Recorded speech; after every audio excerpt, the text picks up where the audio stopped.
पश्चिम बंगाल विधानसभा में पारित हुआ एंटी रेप बिल। अपराजिता, महिला और बाल विधेयक में रेप और मर्डर के लिए मौत की सजा का प्रावधान। पश्चिम बंगाल विधानसभा में एंटी रेप बिल बगैर किसी बाधा के पास हो गया। ममता सरकार के इस बिल में रेप और मर्डर पर सजाए मौत, बलात्कार के दोषी को उम्र कैद, नाबालिग से रेप के मामले में 20 साल कैद और सजाए मौत दोनों है। लेडी डॉक्टर से दरिंदगी के केस में सवालों में घिरी ममता सरकार ने ये बड़ा दांव चला है। इस मौके पर विधानसभा में सीएम ममता बनर्जी ने बीजेपी पर बड़ा हमला किया। उत्तर प्रदेशे 7 লক্ষ নারী নির্যাতনের ঘটনা ঘটেছে, গুজরাটেও 5 লক্ষ নারী নির্যাতনের ঘটনা ঘটেছে। इससे पहले पश्चिम बंगाल विधानसभा में जमकर हंगामा हुआ। विपक्ष के नेता शुभेंदु अधिकारी ने सीएम ममता बनर्जी का इस्तीफा भी मांगा। Execution of this law immediately তো আপনাকে গ্যারান্টি দিতে হবে immediate execution of this bill. इस कानून में ये व्यवस्था भी है कि आरोप साबित होने पर 21 दिन में पूरी तरह से इंसाफ की सुनिश्चित हो व्यवस्था। कोलकाता पुलिस कमिश्नर के इस्तीफा के मांग पर रात भर धरने पर डटे रहे जूनियर डॉक्टर। इस बीच पूर्व प्रिंसिपल संदीप घोष को 8 दिन की सीबीआई हिरासत में भेज दिया गया है। कोलकाता में लाल बाजार के नजदीक बीबी गांगुली स्ट्रीट पर जूनियर डॉक्टर रात भर धरने पर डटे रहे। लेडी डॉक्टर से दरिंदगी के मामले में वो कोलकाता के पुलिस कमिश्नर का इस्तीफा मांग रहे हैं। धरने का असर ये हुआ कि जूनियर डॉक्टरों की 20 से ज्यादा की टीम को कमिश्नर विनीत गोयल से मिलने जाने दिया गया, लेकिन जूनियर डॉक्टर धरने से हटने को तैयार नहीं। यहाँ पुलिस ने 9 फीट ऊंचे लोहे की बैरिकेड लगा दी है। अलीपुर कोर्ट के बाहर आज वकीलों ने भी प्रोटेस्ट किया।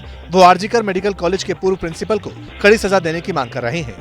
हालांकि former principal doctor Sandip Ghosh को रेप मर्डर केस में नहीं बल्कि करप्शन के आरोप में सीबीआई ने कल गिरफ्तार किया। घोष समेत 4 लोगों को कोर्ट ने आज 8 दिन की सीबीआई हिरासत में भेज दिया। उसको अरेस्ट कर लिया है सीबीआई, लेकिन ये अरेस्ट हुआ है करप्शन के चार्ज में जो केस है। लेकिन ये जो असली मैटर है रेप और मर्डर का, उसका अपडेट क्या है ये भी तो सीबीआई को बताना चाहिए।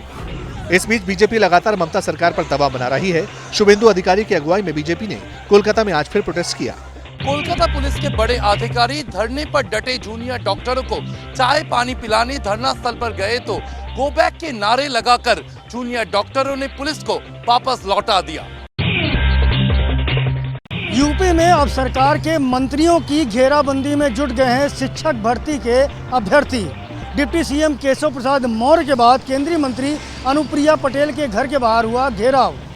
वही पोस्टर, वही बैनर, वैसे ही नारे।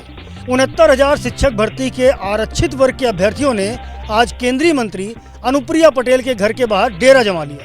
वो अनुप्रिया पटेल के आवास के बाहर धरने पर बैठ गए और अपनी मांग को लेकर मंत्री से मिलने की मांग पर अड़े रहे। इस प्रदर्शन के दौरान एक युवती की तबीयत भी बिगड़ी, जिसे बाद में अनुप्रिया पटेल के आवास के भीतर ले जाया गया।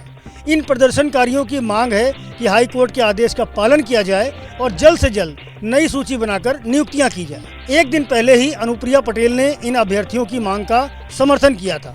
ओबीसी के अभ्यर्थियों के साथ अन्याय हुआ है, आरक्षण के नियमों की अवहेलना हुई है, इन बच्चों के साथ अन्याय हुआ है, इनके साथ न्याय होना चाहिए। ये बात मैं फिर कह रही हूँ। लखनऊ में लगातार दूसरे दिन इन शिक्षक भर्ती के अभ्यर्थियों ने प्रोटेस्ट किया। इससे पहले आरक्षित वर्ग के ये शिक्षक अभ्यर्थी कल डिप्टी सीएम केशव प्रसाद मौर्य के घर के बाहर आ डटे थे। वहां भी उन्होंने प्रोटेस्ट किया। इलाहाबाद हाईकोर्ट ने 69,000 शिक्षकों की भर्ती में आरक्षण के नियमों की अनदेखी पाई थी, जिसके बाद यूपी सरकार को मौजूदा सूची रद्द करने और नई सूची को 3 महीने में जारी करने के आदेश दिए थे।